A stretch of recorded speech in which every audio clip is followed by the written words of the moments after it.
search for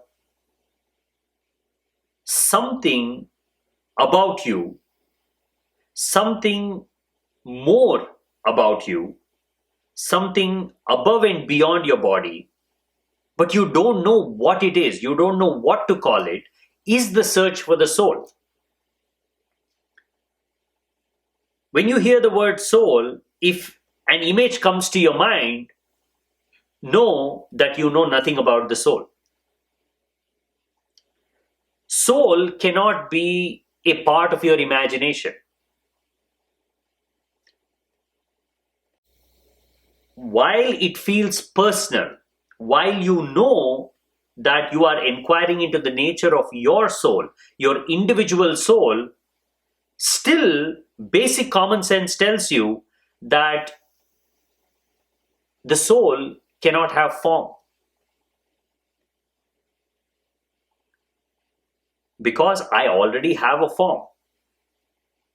Now, what is the necessity for two different forms when one is more than enough? For all you know, your physical form, what you recognize as your body, is the image of your soul, is the recognizable part of your soul, the part through which you are able to inquire into the nature of the soul. So by definition, soul cannot be just another form. It cannot be a more transparent you. That's how people imagine soul to be. It's me, it's the same shape, but somehow without legs. I don't like walking. I want to drift around. Let me add it to that soul. I want to fly. I want to be weightless. All the desires. See, we want to be there. We love our self-image, but we don't like the burden of the body. We don't like the weight of the body. We don't like the tension of the body. We don't like the fact that the body can be hurt. The body can be killed. So you imagine a soul in such a way that you remove all the physicalities of the soul. The soul can pass through walls. It can do whatever it wants. It can see through things. It doesn't get hungry. Certainly, it cannot die. You can see how easily the idea of the soul is simply a projection of our own desire for immortality. We want to exist. Somewhere deep down we know that something within us exists. But because we don't know what that is, we call it a soul and we give it an image. Now, why is it difficult to understand the nature of the soul? If you were to accept that we are living in a conscious realm, the whole universe is conscious, we are living inside a mind. What I call me is simply a part of that universal consciousness. Even if you were to accept this, it is still not easy to understand the nature of the soul. Because you do not experience yourself as anything other than yourself. You do not experience yourself as the sky. You do not experience yourself as the very space that you're occupying. If someone were to ask you, draw the boundaries of where you end, you will draw the boundaries right around your body. You cannot even imagine extending even a few inches above and beyond the body. That is how attached you are to form. Now, how can you start seeing yourself as a part of a universal consciousness? How can you look at a tree and say, I am that tree? I am that bird? Something is stopping you from connecting with reality. connecting with something so transcendental, so above and beyond, that it gives you a sense of completeness. Being in that space, being in that zone is what you're longing for. But you also want to be an individual. You don't want to completely forget who you are. You don't want to disappear. The best compromise is a soul, which has the best of both the worlds. You are still there. Notice your soul still has your hairstyle. If you carefully observe. I mean, if you have long flowing hair, your soul is not bald. It also has long flowing hair. Although it's questionable as to who is maintaining that hair. And you know how much effort it takes to maintain long hair. I know something of it. It's a self-image. It's a projection of our self-image. But it isn't physical.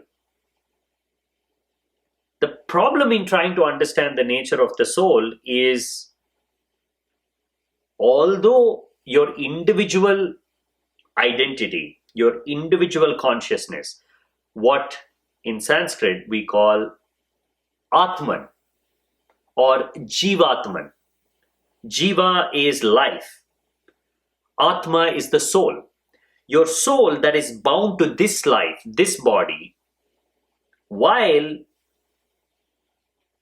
it is a part of the Paramatma, which is the vast mind, the ultimate Atman, that one single consciousness that pervades the whole universe, still qualitatively, these two are very different things. You know it as an experience. If you were not a part of something grander, something bigger, this question would never have arisen. When you ask or inquire into the nature of the soul, you are inquiring into the nature of something so vast, so unimaginably transcendental. You know you're a part of, but you don't know in what way. You don't know how to connect with it. You try to find answers to that part of your being in religious scriptures, in the teachings of masters, in philosophy, in science, everywhere, in all forms of inquiry, we are actually trying to connect with that ultimate perfection that we already are. But because that ultimate light is only reflecting through the mind and the body, you know that you have to move towards it. First, you have to drop the attachment to the reflection. Now, this is a big problem for the mind.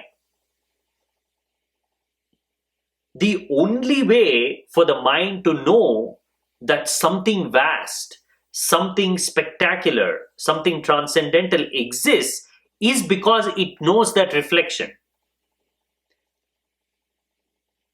It knows individual aliveness that it is familiar with. And that is why it is longing for universal aliveness, the eternal life, as Jesus called it, the experience of nothingness, as Buddha called it. But you cannot move towards that ultimate experience as long as you are attached to that reflection. Now you have to somehow convince the mind to drop that reflection. Because the moment that reflection is dropped, the reality emerges. Because reality is all around.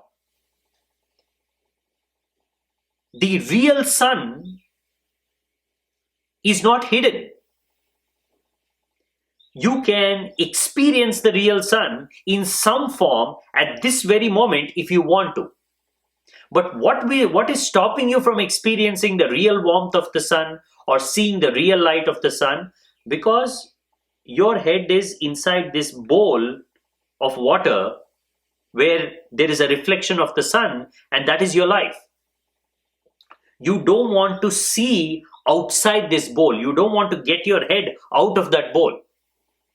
You want to see through the body. You want to see through the senses. But all your senses are merely reflecting the ultimate truth. They are not the truth. Form is a distorted view of reality. Reality is there. Reality is reality. It can never disappear. But if you are stuck somewhere, adamant, insisting that I want to recognize truth only through my senses, that is where the problem is.